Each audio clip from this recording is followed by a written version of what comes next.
заслуга депутата Верховной Рады, которая, ну, вначале была недовольна Волошиным, а потом, когда пришел Сырский, она начала платить все премии. Она говорит о том,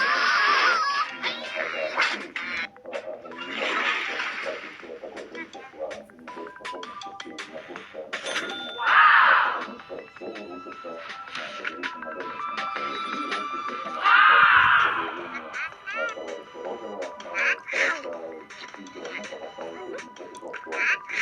Что значит Днепропетровская область, где нет укреплений, где нет такого большого количества населенных пунктов, что знаете, такое единственное агломерация, это говорит о том, что в целом мы выйдем на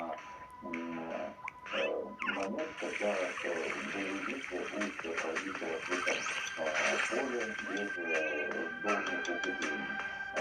С учетом того, что это регионы имеют свое ограниченное действие Израиль, да,